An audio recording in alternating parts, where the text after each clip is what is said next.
নমস্কাৰ। আজি শাওণ মাহৰ প্ৰথমটো মঙলবাৰ। সকলোকে সুপ্ৰভাত জনাইছোঁ। সকলোৱে দিনটো আজি যেন সুখ শান্তি আৰু সমৃদ্ধিময় যাতে পাৰ হয়। দেখিছে, মই কালি পৰহি দেখুৱাইছিলোঁ আপোনালোকক মোৰ ভিডিঅ'টোত কঠীয়াবোৰ ডাঙৰ কিমান হৈছিল, কিন্তু আজি দেখিছে তুলিলোঁ অলপ কালি আৰু অলপ তুলিবলৈ আছে। এইখিনি পকা ৰাস্তাৰ কিনাৰত ৰুবলৈ আছে, এইখিনি ৰুব লাগিব। দেখিছে, এইখিনি আছে আপোনালোকৰ বাদাম লাহি, চৈলাহী, আৰু এইখিনি আছে বৰা, আৰু এইখিনি মই ভালদৰে কঠীয়াৰ দাম নাজানো, মাক সুধিব লাগিব। আৰু এইখিনি দেখিছে আপোনালোকে তোলা হৈ আছে লাহে লাহে। গোটেই পানী এনেকুৱা কষ্টত কৃষকে খেতি কৰিব লগা হয়, কিন্তু কৃষকে কেতিয়াবা ধান বেয়াও হয়, ভালো হয়, কেতিয়াবা এনেকুৱা অৱস্থা আহি যায়, ভাবিব নোৱাৰা অৱস্থা হৈ যায়। দেখিছে, এনেকুৱা বোকাত এগৰাকী নাৰীয়ে কষ্ট কৰি যাব লগা হৈ যায়। দেখিছে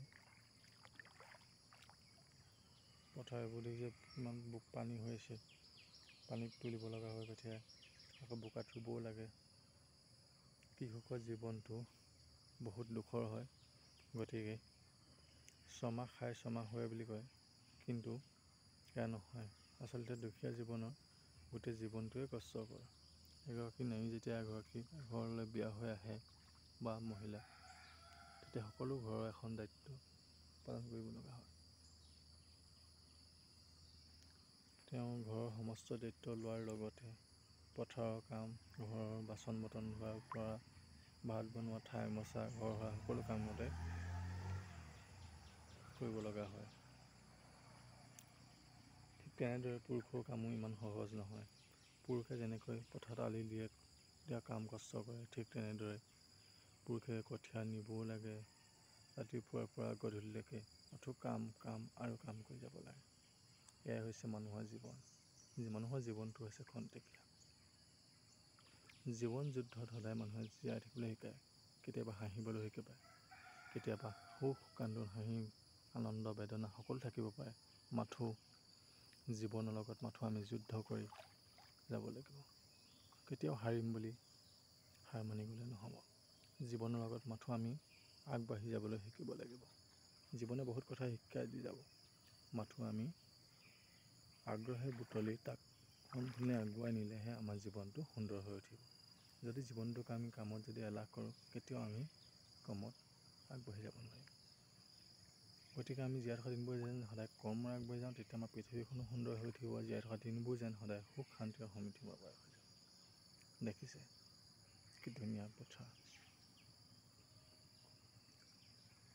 তাকে মই সকলো বন্ধু বান্ধৱীক অনুৰোধ কৰিছোঁ, আপোনালোকে জীয়াই থকা দিনবোৰ যেন হাত সাবটি নাথাকিব। সদায় কাম সৰুৱে হওক বা ডাঙৰ, কেতিয়াও কামত এলাহ নকৰিব। নিষ্ঠা, একতা, সততা কাম কৰি সকলো কৰ্মমুখী কৰি আগবাঢ়ি যাওক। পৃথিৱীখন এখন সুন্দৰ উৎসৱমুখৰ হৈ পৰিব। কামত কেতিয়াও সৰু ডাঙৰ বুলি ভাগৰি নপৰিব, এলাহ নকৰিব। যদি কামক নিন্দা কৰে, কামে আপোনাক কেতিয়াও নোৱাৰা কামটো সহজ হৈ পৰিব। যদি কামটো আপুনি নাজানো বুলি এৰি থৈ গুচি আহে, তেতিয়া কামটো আপুনি কেতিয়াও কৰিব নোৱাৰিব। যদি কামটো আপোনালোকে পাৰিম বুলি আগ্ৰহে কৰিব পাৰে, তেতিয়া নোৱাৰা কামটো আপোনালোকে বুদ্ধি নাইবা সহজ কাম হৈ পৰে। দেখিছে কঠীয়া কেনেকৈ তুলিলোঁ। যদি মোৰ ভিডিঅ'টো চাই সকলোৱে ভাল পাইছে, লাইক, কমেণ্ট, ছাবস্ক্ৰাইব আৰু শ্বেয়াৰ কৰিব নাপাহৰিব, যাতে নতুন ভিডিঅ' মই সকলোকে দি যাব পাৰোঁ। শেষত মই এটাই সকলোকে ক'ম, সদায় সুখত থাকক, আনন্দ কৰি থাকক, হাঁহি ধেমালি ফূৰ্তি কৰি থাকক। জীয়াই থকা দিনবোৰ যেন সদায় কৰ্মৰে আগবাঢ়ি যাওক, আৰু সদায় সুখ শান্তি আৰু আনন্দময় সকলোৱে কৰ্মৰে আগবাঢ়ি যাওক। তাকে কৈ সপোন বিভাগৰ মাইনা আজি মই কঠীয়াতলি মুখৰ পৰা বাই বাই।